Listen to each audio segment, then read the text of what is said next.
What's up? Boom, boom, How boom, are boom. how are you? Wow, long time no see. It's such an honor to have you on my interview show. I'm excited. I'm also excited, man. The normal podcast host language shit. My only regret is we're not doing this both of us out in the garden. Mm, that would be nice. Dang, that would be really nice. Imagine a podcast like I don't know if you've ever seen, this is gonna just take us off topic, hopefully not. There's a fucking, I forget his name, but there's this comedian in LA, also actor, and he has this YouTube interview show where he takes hikes with various other like celebrities and people, and he has like a setup where there's like a boom extending out in front of him with a GoPro like pointing back, and so they're like taking hikes together and just chatting and like filming themselves while they hike. That's It's like, amazing. I haven't seen that, but I would love to. It's right up my alley. but yeah, Skiing. Arden. I mean, well, the first time we talked, I was taking a walk, but like the one time, I think one of the first times Rob really told me about you, I was watering my garden. I just had my like Bluetooth headphones in. I was chatting to Rob while watering the garden. That's like a really nice way to have a conversation. Yeah. There's something about out there and just the pace at which you're watering, weeding, whatever you're doing that really I find supports a great comp. Yeah. Yeah. And that you're like sustaining life sort of under the surface. You're like, I'm nurturing. Yeah. Plus usually you get some nice noise with the birds that come in and say hi. And so you're setting the tone. Yeah. Yeah. So that would have been nice if it was possible to have this conversation that way, but we're on fucking Zoom.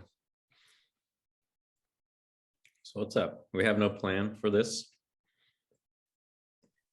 except the shit in the comments, the questions that we got, but also it's like we're not beholden to those. So where should we start? What do you want to talk about? Yeah. I feel like there's so many threads we could go down. Yeah. I think Just name those. yeah, so you and I have chatted a bunch about a variety of topics. Kind of the that we've been working on a lot lately is the non-doing across domains. Yeah. And that bubbled up for me in fitness, but Yeah. I've just started seeing it everywhere and sort of fun to see how people are applying it in different spaces. Yeah. Yeah. So right. And that was like the one that I quote tweeted you when I called for questions about that. Also, kind of on the same vein, like in the email that I sent out asking for questions, I added like he hasn't described it this way, but I like to think of it as like intuitive exercise. So I'm curious, maybe Yeah, that's something we can explore as like whether you feel as if that's accurate or interesting. yeah. No, I saw that and I really like that. I do think that I will need a better name for it at some point, or just some language that point towards it. So intuitive exercise I like a lot. I've been playing with effortless exercise, but I think that there is that people get really stuck in the fact that physical activity is can be hard even when it's good and fun, and so it feels effortful for a lot of people. And so in some makes it even more fun to call it that, and in other ways I think it just is confusing and probably a barrier. Yeah. And then you get into the territory where it's like, okay, well, I think to be a little nerdy, like the Genlin stuff is especially helpful in this to be like, okay, if I think about it for myself, what's the word that is most accurate to how I sense what this is? Right. Mm. So there's that, which is like deeply personal. But then it's like also then on a marketing front, like with who you're talking to what connects for them, and it might not be the thing that it is for you. But Yeah. Yeah. No, I think making it personal for not just me, but for everybody, right? And I think language is really important because it sets the context in which we experience things. And so I think the wrong frame, the wrong language can be a barrier, and the right one can unlock things for people. And it's probably not the same for everybody. So you just have to keep searching and trying, and probably a few different angles that you introduce it to. yeah, okay. So that's kind of like one strain, or maybe two things, right? The non-doing thing, the intuitive exercise. There's self-renewal, Hmm. which is big and broad all over. And then with self-renewal, there's the renewal in our shared educational background. Yeah. And then there's what you mentioned to me yesterday about you've been doing the somatic meditations more, and how that has what you've been experiencing with that. I'm super interested about that. And that's it. There's literally nothing else that I'm interested in talking about. No. No. But maybe we can just leave that as the menu for now. Sounds Unless there's great. any other obvious things. No, I think Just that's our- enough. That's enough for us to chew on. Yeah. Okay. So that's the menu. Now, what looks most delicious to you? I feel open to it all. I mean, these are all my favorite topics. So, um, you why don't you take us wherever you're feeling most curious. In that case, I think I would like to begin with, well, one, maybe I'm going to read this little blurby thing that I pulled from you describing your approach. Sure. So we have that in the beginning for people who don't know what the fuck's going on. And then after that, the direction I want to go first is with the somatic meditation and what you've been experiencing, since that's just straight into the body. Perfect. So reading this little thing, for me with fitness, my ultimate goal is to help clients shift from forcing themselves to exercise and trying hard to creating conditions that make exploring exercise an enjoyable, evolving, and eventually effortless path. Yeah. So that was from your Twitter, not your website, which is going to be more polished, but yeah. So that's you maybe you want to say a little bit more like just what exactly you do professionally. Yeah, that's my philosophy in a sense. And so I have a background in sports. Played baseball in college, and fitness was always kind of a way to train that. And then as I kind of retired and moved on to in life, I had to figure out like what does exercise mean, and how does that evolve. And through that, I went on my own journey, which we can chat about if you're interested.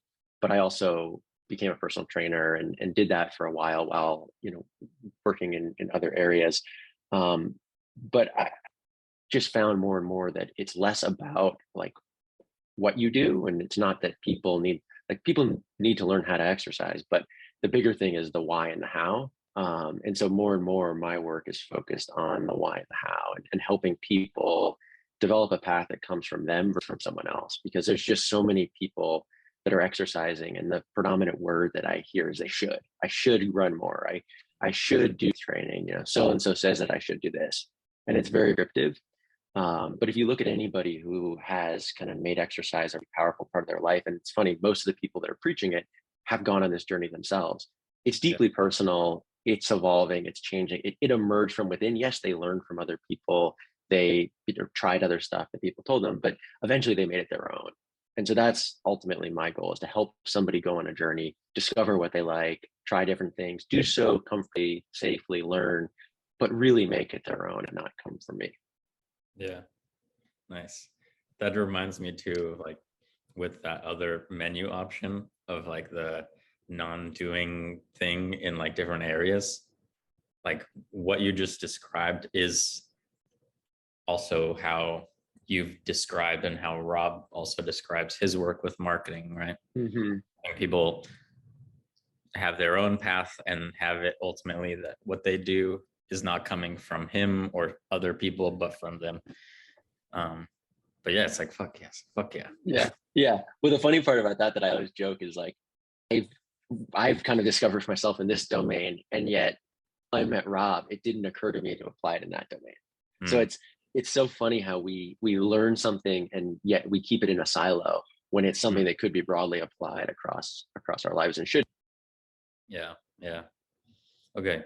So that's you in a nutshell professionally. Also, I did realize when I was scoping out your website today that you were a management consultant for a while. I didn't Yes, realize that. that's where I started my career. Yeah, fascinating. Yeah. It would be interesting today or at some other point to like go into the effect on your physical life that you mentioned on your website there. But yeah, Yeah. so let's start with the somatic stuff. Tell me about that. What's been going on? Yeah. So the backstory there is, despite all of my background with physical activity and, being someone that was very connected to wind and all these things, it never was a very body-based activity.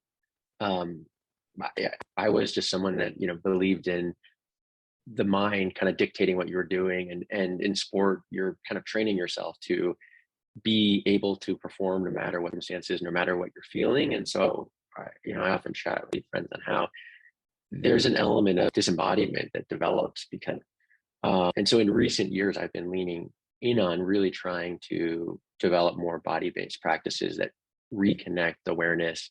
One of the first entry was breath work. Specifically, Johnny Miller has kind of had a big influence on just introducing me. And he, I learned the idea of interoception from him. It never occurred to me about, having kind of cultivating a sense of your own physical experiences.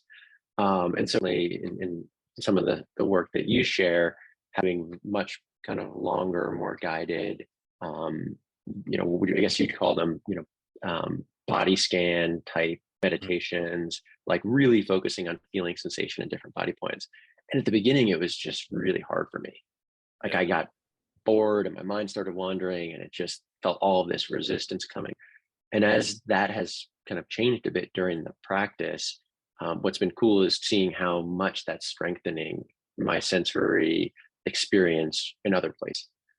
So in recent years, I've always tried to be really thoughtful and intentional about if I'm exercising, whether it's running or lifting weights, to connect to my body and feel the muscles that are doing that. I think that's a really powerful part of this non-doing exercise approach. Yeah. Yet recently I've realized that there's different levels to that. There's like kind of having sense of it and like really having sense of it. And I think that I'm realizing how much depth there can be that I haven't even yet fully experienced. Wow. It occurred to a little anecdote thing that I wanted to share was one of the people I discovered a few years ago who had spent like a lot more time with this somatic meditation than me. He said this thing, which to someone, maybe to you, definitely to someone who like hasn't done this at all, would sound so fucking like woo-woo-y. He's like, yeah, so nowadays, like if I go to the grocery store, I can just kind of like sense which like apples I want or like which vegetables I want, because I have like that much, like you can't really describe it, but it's like you can tell. You like go to grab that one, you're like, nah, that's not it. It's not right. I can just feel it somehow. And it can get so freaking subtle like that.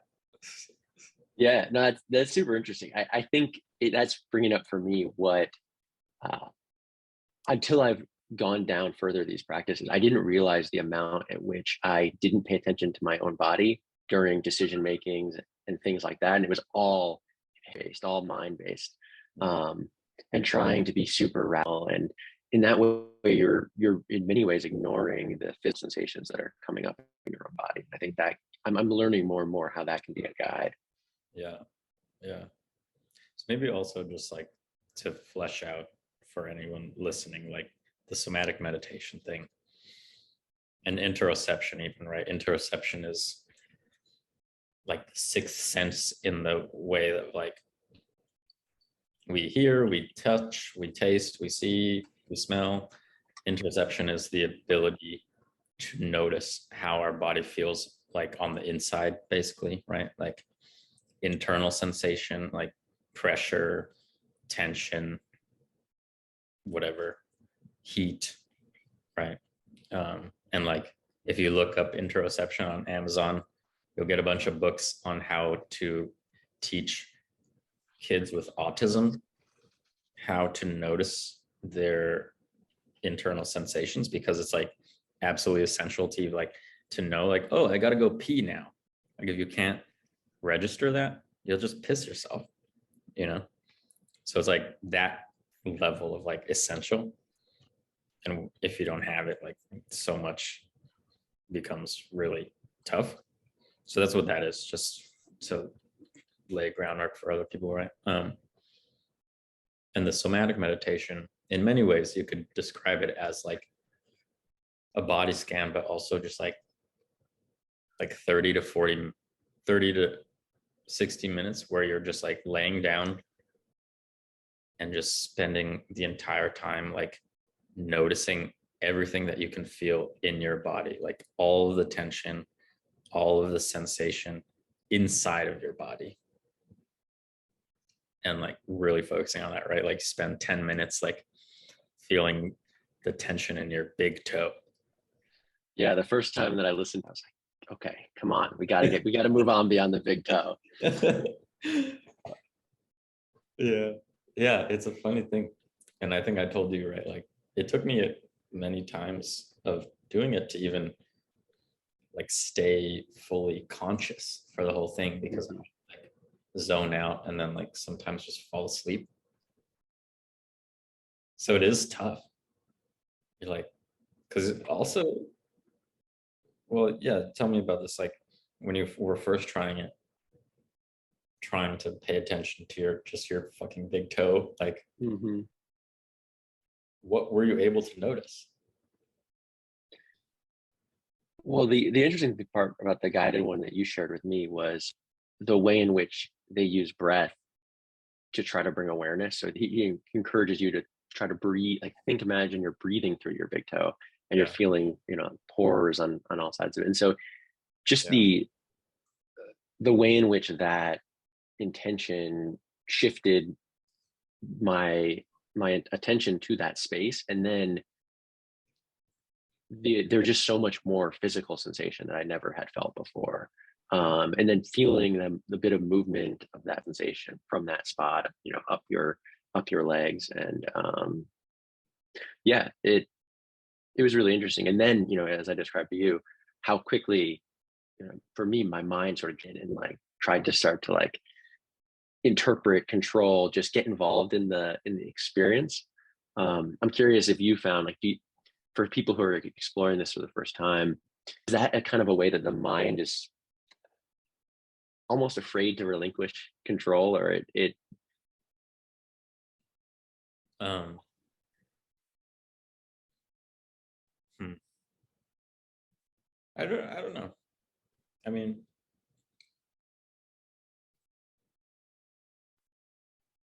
because I have, this is not a direct answer, but like my dad has meditated my whole life, and like we exist in a culture nowadays where like, at least for a lot of us, meditation is like something that's very in your face. Like you should do meditation, like use Calm, use Headspace, blah, blah, blah. But like, despite all of that, I never could get into it. It always felt like it should, you yeah. know?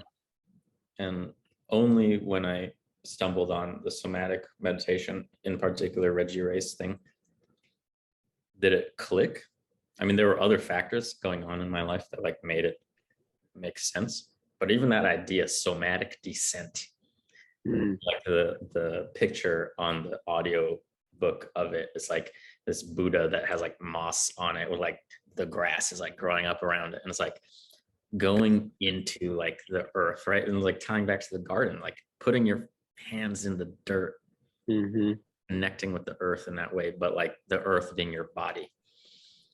That was so appealing to me. And like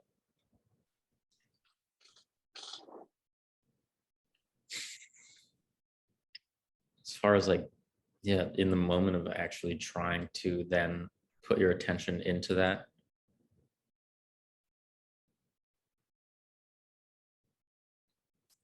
yeah, I mean, there's so many little things that like seem like I mean, again, he's so open with the directions, like there's no right way to do it, you know, so you're kind of left to your own devices to be like, oh, all these thoughts are like, am I doing it right, am I doing it right? Yeah. One thing is like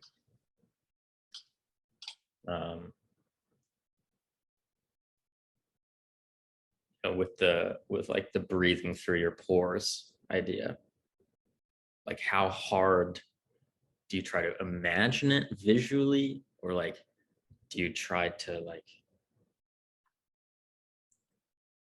how are you supposed to do it? And you can get very caught up in like that question as you're doing it, right? And then think about like, oh, am I doing that part right? Or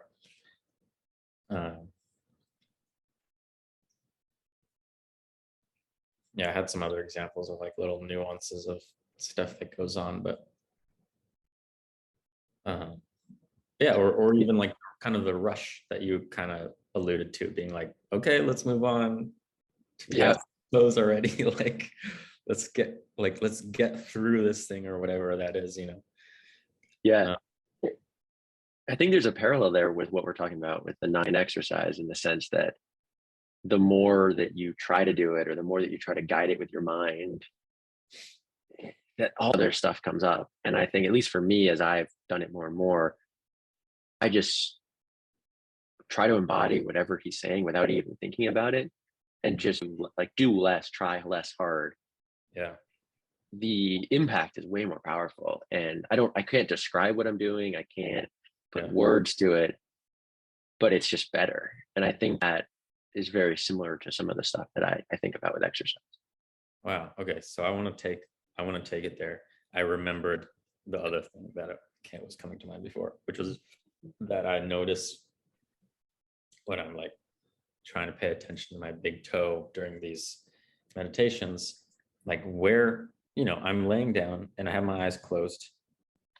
And maybe this is something you've noticed, or maybe it's just something I've developed the sensitivity to notice after a long time of doing it, but like where my eyes are going and like what kind of tension is in my eyes, because it's not like I'm just laying there relaxed, totally at ease, and I'm just paying attention to my toes. Like I noticed that I'm like looking at my toes with my eyes, and I'm like staring at it, or like trying to stare at my toes, which is like a very intense, like focus, attention kind of thing.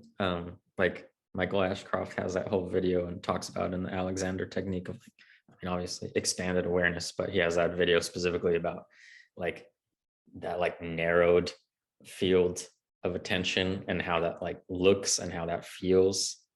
Yeah. Expanded and like soft gaze, and like how that changes how you feel and how the person you're interacting with feels and everything like that. And it's like when I'm meditating, it can be like I'm in that like hunter vision towards my toe. It's like, oh, whoa, okay.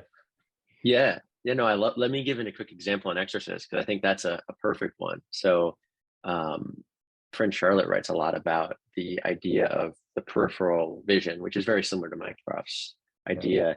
But it's coming from Huberman talking a lot about it in terms of, you know, the health benefits, but also the ability to apply it in exercise. And so I was doing a hill sprint the other day, and I was probably 4 or 5 reps in. So I'm getting tired, and I'm running as hard as I can up this hill, and I'm just like fixated on a tree, and I'm feeling just dead. Like I don't want to go another step. And all of a sudden my vision drops and my peripheral vision expands, and I just see like the full horizon, and everything became effortless.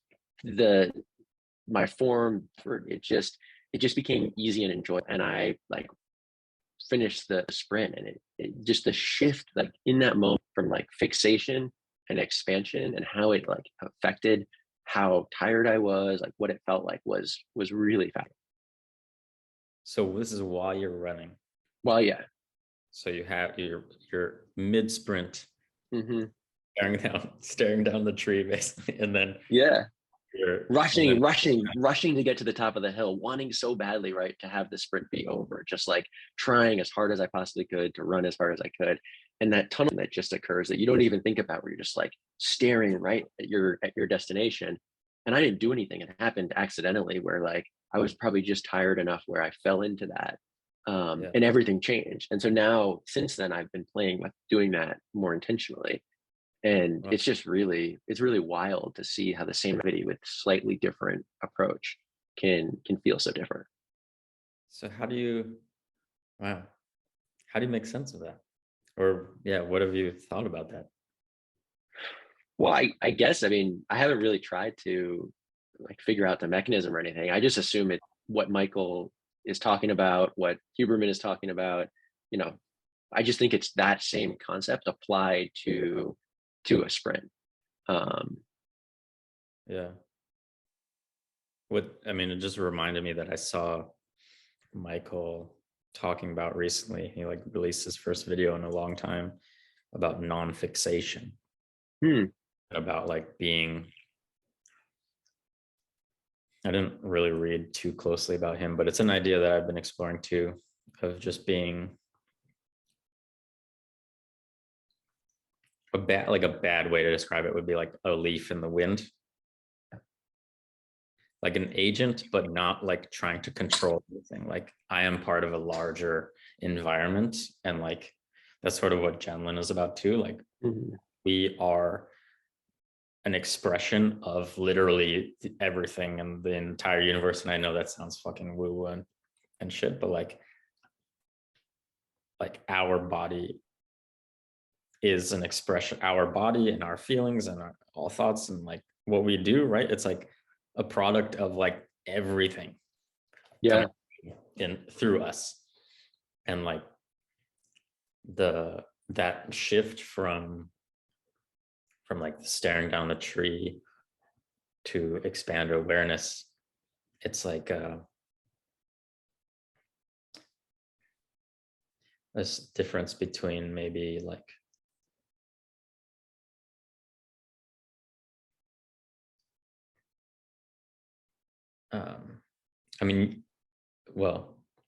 like if you're staring down the tree, especially in the case of a sprint, right, you in a way that seems to like be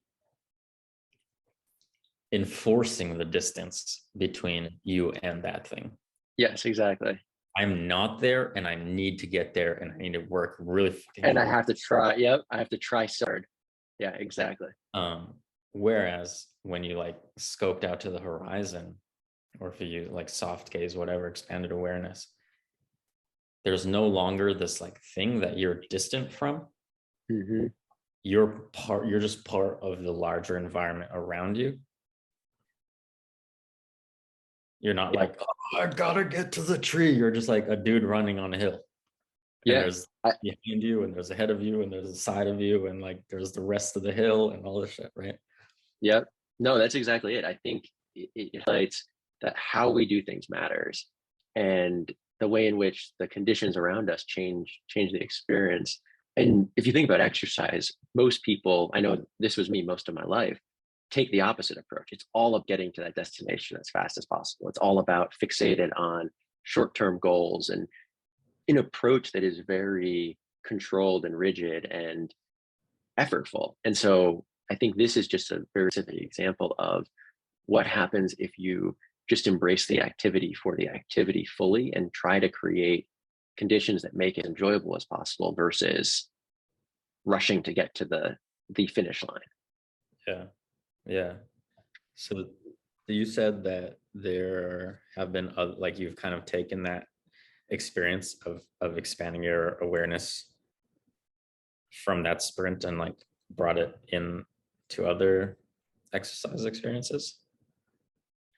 Yeah, I think there's different examples of that. So I'll give another one. Yeah. I try to do a decent amount of mobility work to unwind all of the restrictions from years of sports and sitting in desks and all things that most of us encounter. Yeah. And so then you're like trying to learn a new movement, or you're trying to turn a body part through the range of motion, and you're kind of forcing yourself, or you're thinking really hard on what you're supposed to do.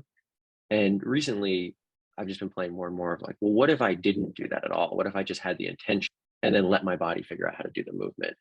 Mm. And it's a very subtle shift, but the quality of the movement, the range of motion, everything just feels better when I'm not trying to take it through or force it. And there's times where it's beneficial to like really force yourself into the end range of motion. Yeah. But just from an everyday perspective of a movement, I've found if you, the less hard you try, the less you use your mind, the more it just flows. I'm trying to like visualize this, like doing some mobility work.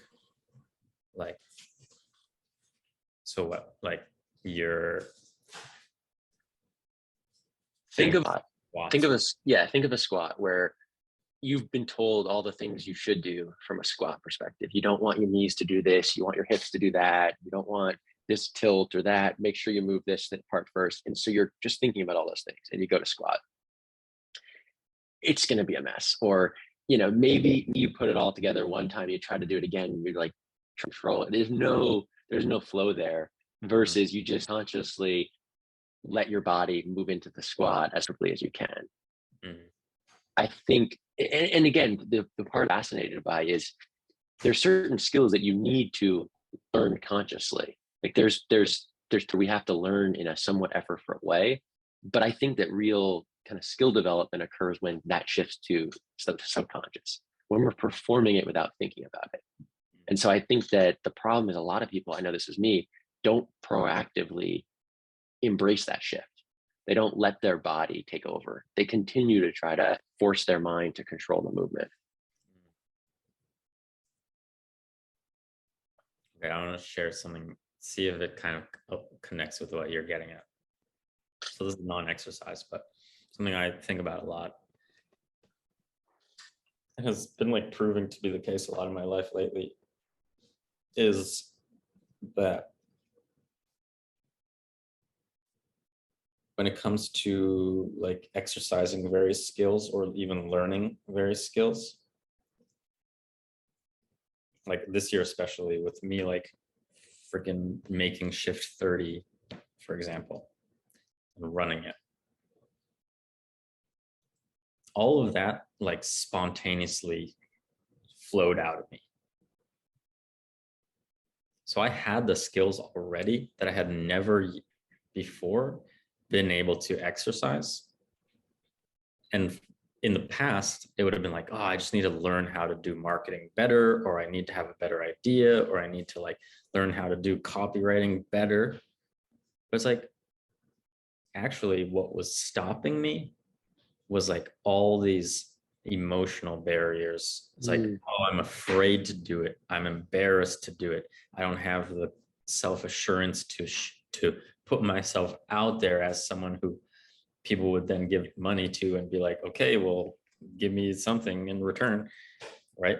So it's all of those things were shutting down my ability to just exercise the skills that I had.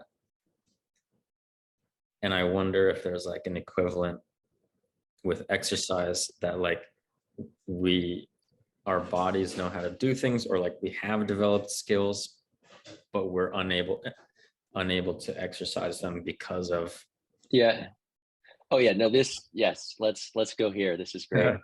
So I mentioned that I needed to share this with you, and this is the perfect time. So I went to this continuing education weekend workshop a few weeks ago, and the education is called dynamic neuromuscular stabilization, which It sounds, super complicated, but what they're teaching is fascinating. And what their theory is that we all know, our bodies all know how to move as humans should. The Yeah. perfect representation of human movement is a toddler, a baby developing their skills. And so if we watch them, they learn to sit up on their chest, then they learn to roll over, they learn to crawl, they learn to sit, and they do all these things. Like if you ever look at a 2-year-old squat, it's perfection. Every time I see it now, I'm just like, oh my God, I would do anything. I would do anything. And so we know how to squat. Just Yeah. watch any toddler drop down and pick up their toy. It is beautiful. But then life happened. What you're alluding to is what they call in their concept protective patterns. But this is from the body. So if I have a little bit of a hip issue, I develop a protective pattern. My bodies are amazingly creative. So we learn a way to get around it. We basically replace the natural movement with something that we control. And the reason it's neuromuscular is that it's the connection between the central nervous and our muscles. And if you go back to the somatic and just all these things, like part of the is we lack the sensations, the quality of sensation needed to feed into our central nervous system to then just let these natural processes unfold. And so where I get excited about this is just that it's less about learning these complicated skills that we don't know how to do. And it's more about creating conditions and unwinding these patterns in a safe and effective way. So yeah, I'll stop there because I know I'm throwing a ton at you. Boom. Dude, this is like the best shit. Yeah. As soon as I was learning this and I was like, oh, I know who's going to love this. Ooh. Okay, one thing is like, I'm so like giddy for the day that you like, well, I guess you already have a little bit, like peruse Feldenkrais more, because this is like OG, like Feldenkrais is OG of this. So that's one thing.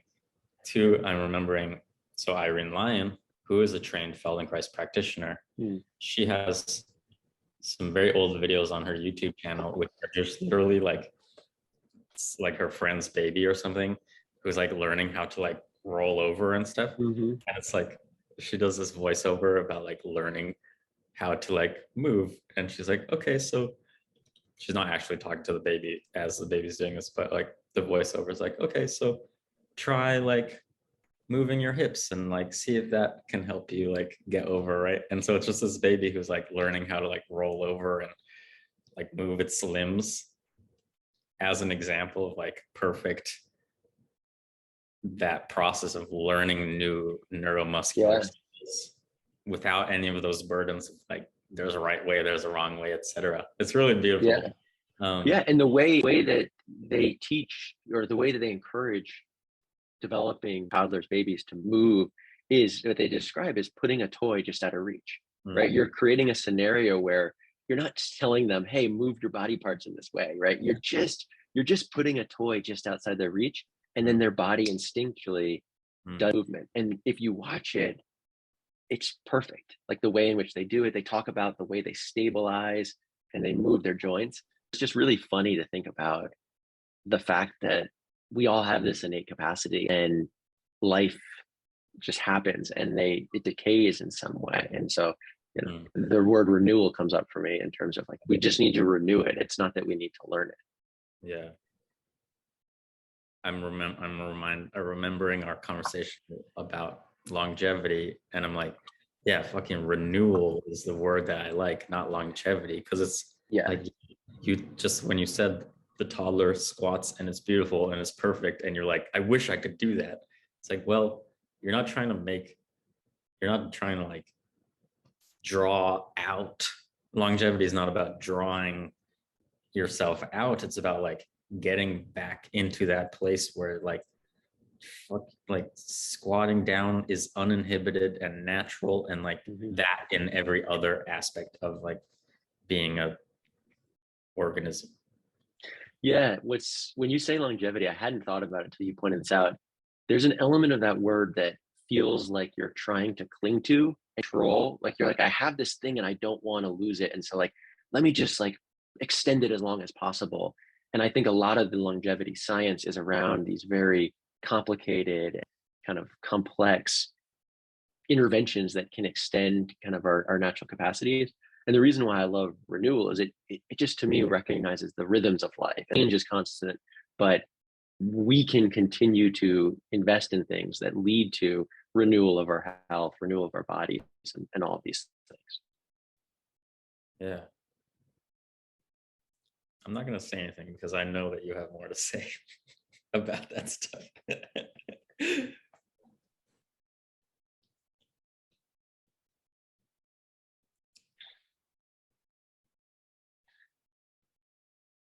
Yeah, it's. I mean, I could go on all day about the role in which kind of renewal plays across our lifespan. Yeah, please. Well, I think from a physical perspective, one of the conversations I have a lot with people interested in physical activity exercise is why. Like, why are we exercising? And I think for me, what I experienced when I stopped playing baseball was this deep sense of loss of purpose. There was a very good reason for exercise, and it had a lot that just made it meaningful when I went through it. Mm. And so I think for people, whether they hit a certain level of strength, body composition, whatever, they're like, okay, well, why am I exercising? Or they look at it and they say that, I don't care about these surface things. Like, I'm not trying to look a certain way, and they just don't have a good reason. And so one of the things I think can be motivating. Yeah. Can I add a little anecdote? Yeah, please. Fleshing it out. Back in the day, early 20s, I went from like being very just interested in calisthenics kind of exercise, not relying on a gym, to being like, oh, maybe I'll try out the gym, to then getting like into just straight up bodybuilding. I did for like 4 or 5 years. And like I was pretty dang successful. And like I'm a small guy, but I was like really into like I would do weighted pull-ups, and I was like doing reps with like 105 pounds kind of thing when I weigh like 140. And so like really intense shit, and like deadlifting and back squats, and like I really liked barbell hip thrusts. A lot of those because I wanted a nice ass. and but anyway, like I like really was doing this intensely, but with this sort of bodybuilding mindset of like I am an object to myself, like I want to look a certain way, and then like all the background emotions and psychology of why that was. Yeah. Wasn't listening to my body, and I wasn't really taking care of my body that well, except like very basic, like, oh, foam roll a little bit. Mm-hmm. And then I got injured, fucked up my shoulder somehow. And for a long time, for like several years after that, I was just like, what do I do? Like, I don't want to do any other exercise except weightlifting. Like everything else is pointless. Like the only good exercise is to weightlift, because I was like so rigidly attached to this idea of like what I thought I wanted, or like what I thought I should be getting out of exercise. I was like, people would be like, try swimming, or like try running, and I'm like, no, only lifting weights. Right. So I just went years without even really exercising. Yeah. So anyway, to your point of like being you lost the why. You had an identity related to it, and it shifted. And that, so where I'm going with the renewal is I think it plays two roles. And if you think about the longevity we're talking about across the lifespan, if you look at the research, what happens to the human body as we age, it's kind of scary from a perspective of like what happens to muscle loss, or from our cardiovascular system, or our ability to sustain aerobic activity. And so one example, around, I think it's 60, everybody starts losing about 1% of muscle, and they lose kind of strength with that. And so, that's whether you're trained or not. And so if you're starting to connect to that, you realize, oh, well, I'm training to build capacity so that I am more capable of, sustaining during that stage. Like there's these natural forces of decay that we all face. So I think that it's hard. It's kind of like saving for retirement, right? Like how motivating is that really? And yet think about this period of renewal across our life. Like we need to be doing things today that create conditions that make us more capable there. But the other side of it, and this is where I think is more meaningful, resonates better with people, is I think that in the moment, exercise is a great lead domino, a keystone habit, whatever you want to call it, to create renewal in yourself in the moment, not 20, 30 years in the future. For a lot of the reasons we talked about earlier, as you start to exercise, things change. If you're doing strength, you get stronger. If you're trying to build muscle, you get bigger. If you're trying to run further, you all of a sudden can do something you couldn't do yesterday.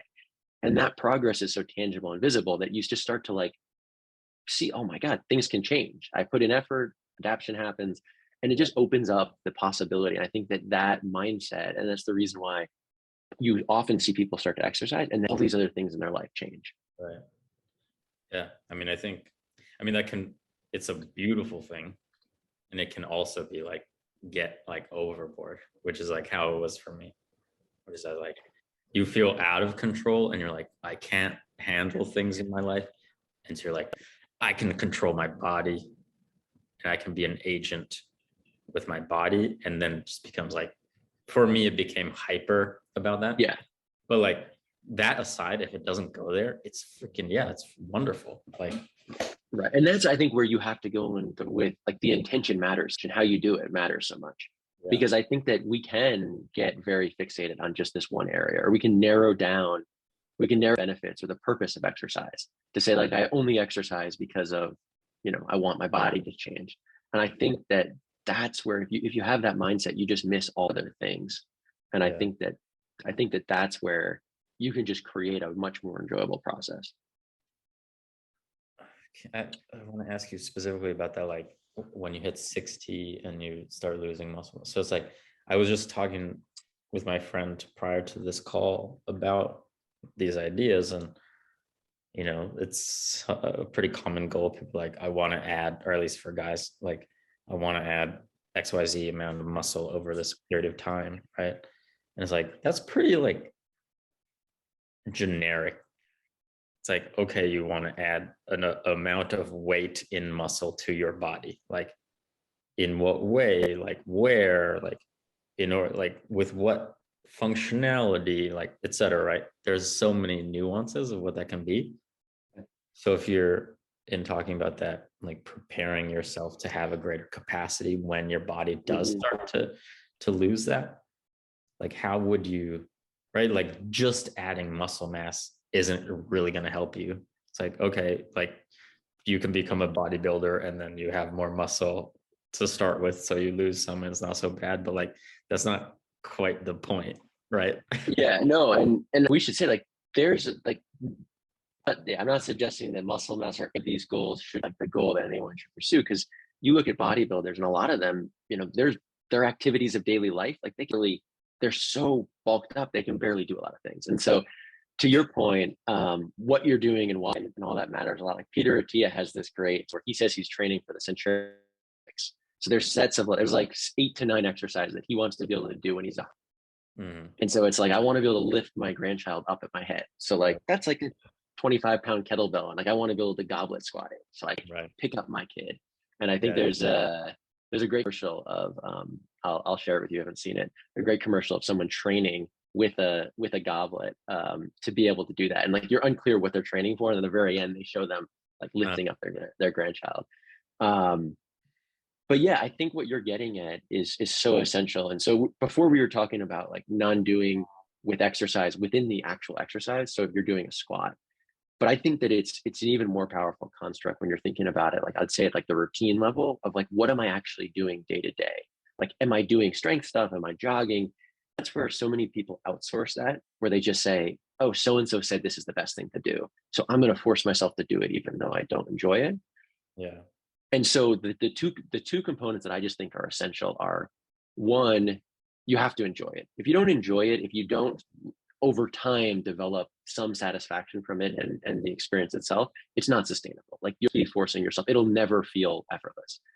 But on the other side, like I think it's really naive to not acknowledge that people have goals they want to accomplish and they have things important to them. And so a big part of what I'm trying to do is understand what somebody actually wants. not what they say they want. It's like everybody comes in, they're like, I'd love to lose 10 pounds. And it's like, well, why? And so really getting at what they want, because someone can love what they're doing, but if they never get one out of it, eventually they're going to like feel this pressure to try something different. Yeah. And so it's like, it has to be aligned to what they actually want, and they have to enjoy it. But once those two pieces come together, it usually just sticks, and it actually becomes easier to continue to do than not to do. And I think that's hard for people to imagine if they've never experienced. But for the people who have, I think they're like, yeah, it just became almost easy. Yeah.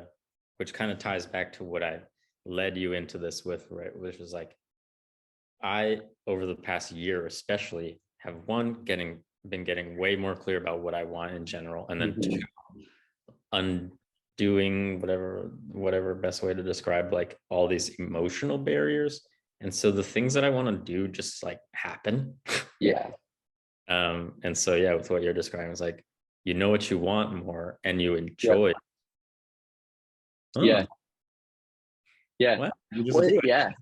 And I'll pull back in the thread of the somatic descent and process of learning to actually listen to your body. Yeah. Because I think that is the step where eventually in the long run, you are aware of what your body wants. And so you're like, if you do something, you connect to how it feels, and it becomes this really positive feedback. Yeah. I think without any physical sensation or connection to your own physical experience, it's kind of like trying to cook a meal without tasting it. Yeah. Like yeah. You don't have the information you need to like say like, am I actually enjoying this? Or like, what like, do I actually want this thing? Like when I say I want that thing, and that's what I think is so powerful about the way in which you embody this idea of like speaking some of the things that you're thinking and writing, and like trying it on and seeing how it actually feels. Something that over the recent years, I've been learning more and more to do. And I think I'm just at the tip of the iceberg, but it's a super powerful practice. Yeah. A couple other non-exercise examples that I'm thinking of, like you mentioned cooking, right? So like I've noticed more and more, especially right now, since I usually am like cooking with my family, but like right now I'm kind of just cooking on my own. And so sometimes I have this impulse to just like listen to music or like listen to a podcast like in my headphones while cooking. But like I very quickly realized like, oh, like not being able to like hear the food cooking and like hear the process really diminishes it and takes away my ability to know what's going on in a certain way, like similar to not tasting it. Like if I can, once you like know how to cook, right? Like you can hear when things are like, it's time to do whatever, right? Like that's how you can judge that. So it's like when you cut out that aspect of sensory experience, it's like you don't know. So that was a reminder of that. And then like you mentioned the retirement savings. It's like that can be done in a way which is just like, like I guess I have to do this kind of way. But I don't know why I'm doing it, except for people said like that's correct. And there's just burden, and it like frustrates you to do it, as opposed to being like, oh, I'm saving money so that I can do XYZ thing later on, and not just so that I can have this amount of money. And that thing of like earning or saving money for the goal of like just having a certain amount of money, it sounds so similar to being like, I'm exercising so that I can like look a certain way, or like lift a certain amount of weight, or like add a certain amount of muscle. It's like, okay, but why though? Yeah, it's exactly what you're saying. For so many people, it's an ends to a mean, like a means to an end. Sorry. I think more like moment it clicks is when people start to enjoy the activity for itself, where they're in the present moment and they're experiencing it because it feels good in the moment. Yeah. And it doesn't mean that there's not ways that it's super hard, right? There's forms of exercise that are physically exhausting, painful. You know, when I'm running up a hill, it's not like it's the most pleasurable feeling, but when you do it enough, there's a way in which it becomes incredibly satisfying. Or, like there's people that genuinely are lying on the ground and are exhausted. And but those people are choosing to do it because they want to. And you should only do that if you want that experience and that feeling. You shouldn't do that if you don't actually want that. And one thing I like is there's, unless you're an elite athlete training for something specific, there's almost no individual one thing that you have to do. There's so many different ways that you can combine stuff. And so it's to your cooking. It's like there's a recipe that you can create, or different ingredients you can pull together in a way that's fully unique to you and fit to your taste. Yeah, and the taste thing was like, because I don't really use recipes, and it's like, but I have cooked enough that I kind of know how things work. Yeah. I have my taste, so it's like, oh, I'm doing this kind of thing, and like, how would it be to add that? It's like, nah, that wouldn't work. Yeah. No one's telling me yes or no. There's no like checklist or like whatever the fucking word that I'm searching for is. Like, I just know like that wouldn't work. Like the taste would be bad. Like those two things don't go together. And it's like just this inner sensory, like very finely attuned thing that, yeah, like corresponds also to how you move your body. Yeah. I think the challenge for a lot of people haven't cultivated their own taste. They've been listening to the experts. They've been following what others tell them to do, and they don't know what they like. They don't even know, they don't feel comfortable. And so, there is an element of education of helping people both get comfortable with stuff and explore.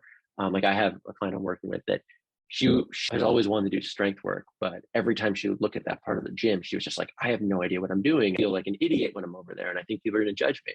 And so just equipping her with a little bit of the basics and showing her 10 exercises in the form and how you put those together in a little routine. She's now over there, crushing supersets. And she was telling me the other day, she's like, yeah, someone else was doing a superset. And so I asked her, are you doing a superset? And we bonded over like, this concept. But I think it shows you. And so I really enjoyed that, but she hadn't cultivated her taste yet. Yeah. And I'm taking Nate Cadillac's design course right now. And it's the exact same concept, but in a totally different domain, right? Like I've never thought that I could actually be capable of, designing, like coming up with my own taste. It's like, I need to go to someone like Nate and have him tell me what looks good. And he's saying like, hey, yeah, you'll never be a professional, but like you can decide for yourself actually like looking at. Like that's not a crazy concept. Like you can decide for yourself what physical activity you actually enjoy doing. Yeah. Yeah. I wanted to say like for a long time now, one of like the most inspiring like fitness like things that I ever see is like when I go to the beach and I see people like walking their dogs on the beach, like off beach, they're like throwing balls and shit. And the dog, like if it doesn't want to run, it's just not going to run after the ball. And if it does, it's just going to go, like it's going to go for it and just like chase the thing and like run all out. And I'm like, that's how I want to be. Like I want to be like as capable and as like comfortable physically to be how a dog is on the beach. So it's so beautiful to see it. It's like if they don't want to do it, they're not going to do it, and it's not about like I need to get strong. I'm going to run. It's like no, I feel like running, so I'm going to run. I'm going to force myself to chase this frisbee 10 times because I'm I know that in 3 months I'll be better at chasing the frisbee again. When you do it, it's very different approach. Yeah. But then, so what you were saying about design, like it seems like that's also very much what like Sasha Chapin's writing course is about, right? Of like taking away those like you must do it like this, like, but actually being able to refer to yourself and be like, oh, this is how I want to express myself, and like I don't have to like do it in this, like this process isn't the only way to do it, and like this isn't the only way to sound. That's my impression anyway. Yeah, I'll give that example, and I'll pull in Rob's stuff too, because I think they both have had a huge influence on me in the last couple of months. So I started taking Sasha's course, and I've always wanted to write more. Like I write on my own, I journal a lot, but I never kind of shared it. And part of it was just because it was always really effortful to try to do. And he has this early video that's just talking about like he calls it like the anti-grinding Right. philosophy. And he's just like, if you feel yourself grinding, like don't just like do it.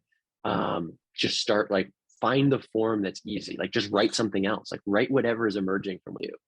Hmm. And it's probably silly for people who are more experienced writers, but it just gave me permission to just like let whatever was within me come out in the written form. And then, you can revisit it.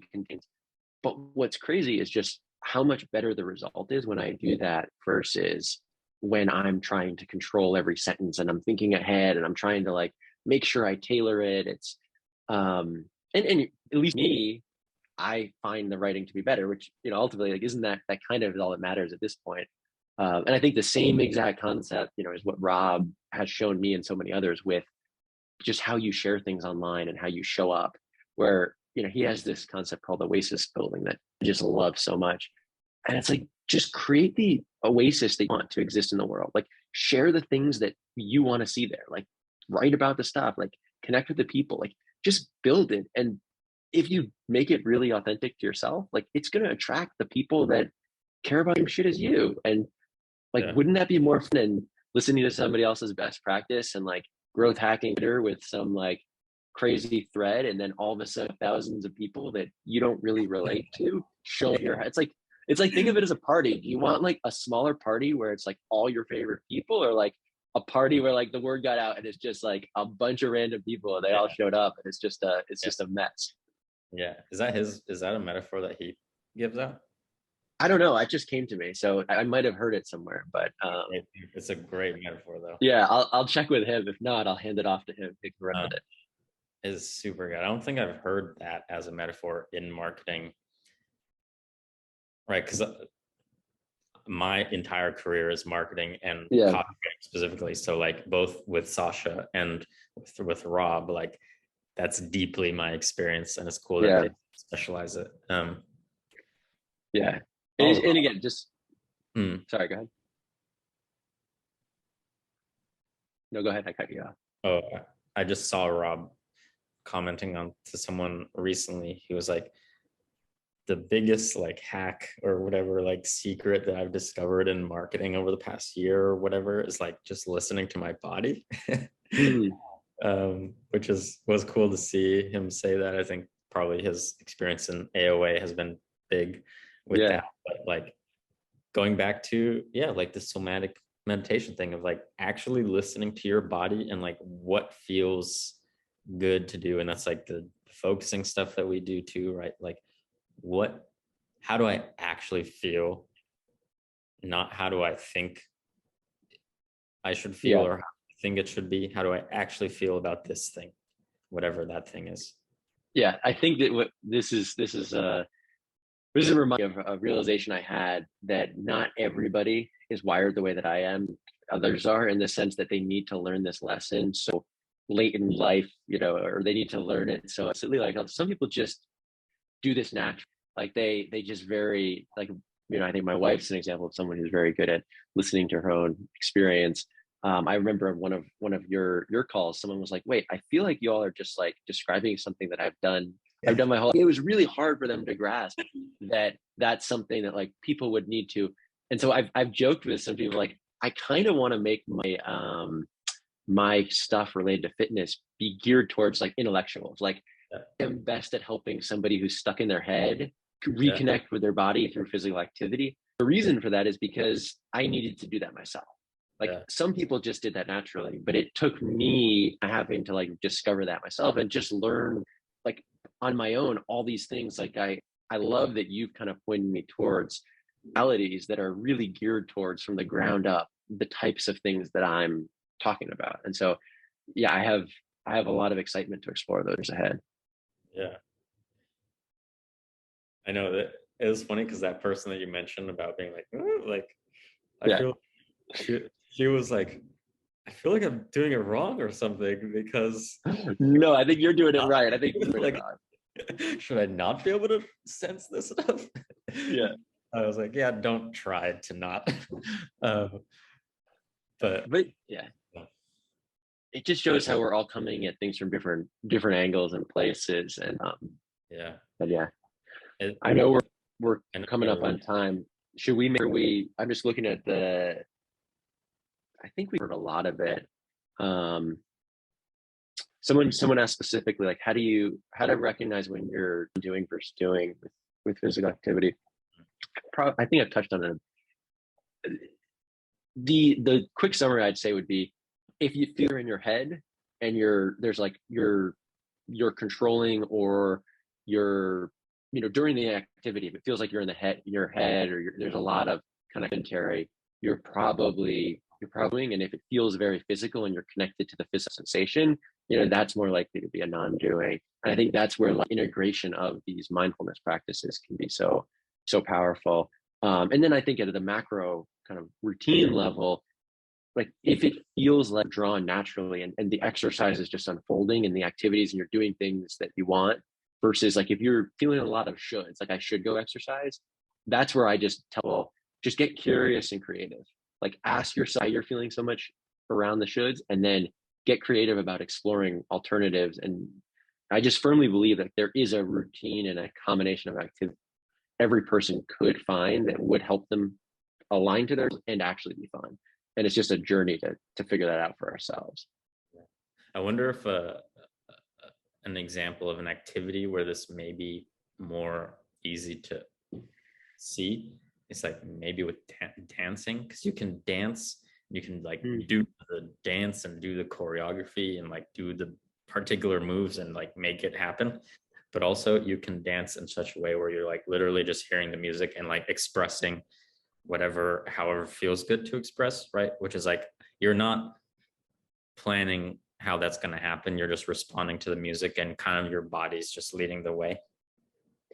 Yeah. Intellectually, I totally agree with you. Anybody who's seen me dance knows that I shouldn't add any commentary, anything related to dancing whatsoever. Well, not that you would dance more beautifully from the outside, but like just that difference in feeling. And I know it's a funny example because a lot of people are so uncomfortable with dancing, but I can't think of another area where like improvisation and like right, because like you talked about writing, like even your experience of writing is like, it's got to be like controlled, and like letting it be like whatever it's going to be. Yeah, no, I think it is a perfect example. And I have such a negative association over the years because of the way in which I approached it. I actually do feel an energy to re-explore some form of dance. I don't know what that looks like at this stage of my life, but I think that as I cultivate these experiences and approaches, that's a really interesting place to apply them. And so, yeah, if you have any thoughts, I'd love to hear about that another time. Gotta go. Yeah, no, I think, I mean, anything else you wanted to cover? Any other stuff? Any threads we didn't pull? I mean, there's plenty more that I want to talk to you about, but like for this, I think we're good. I just dropped in the comment, I went and grabbed it off your website because that was another line that I thought was so important, is all the stuff that we've been talking about of an approach to exercise, quote, often creates dependency instead of autonomy. And maybe ending with that, it's like, yeah, what you're talking about, everything we've been talking about, is about cultivating and renewing that sense even of autonomy rather than dependency on forms and goals and other people's advice and everything like that. Yeah, that's a great place. I mean, I think personal training is an amazing tool for people to new skills, to build routines, to get hands-on guidance. And if you only use that, if you say you never cultivate your own capacity to take ownership of the approach. And I did even extend that to like, but if you're only going to classes and you're just signing up, you're showing up, you're outsourcing kind of the approach to someone else. And it can be great. I mean, I describe that as like, it's just a great way to have physical activity. But you just take ownership and like really cultivate your own taste and design approach. And a part of that could be to say, hey, I'm going to go to a class 3 times because I love it. And that just feels great. But I'm also going to do these other things because they super alive to me. Or I'm going to be able to notice when class is no longer serving me. Like there's something about it that just longer feels good, or I'm starting to feel really tired in the afternoon after I do the class. And so, yeah, it's not about not using those modalities, but just developing the autonomy you're choosing and putting them together. Yeah.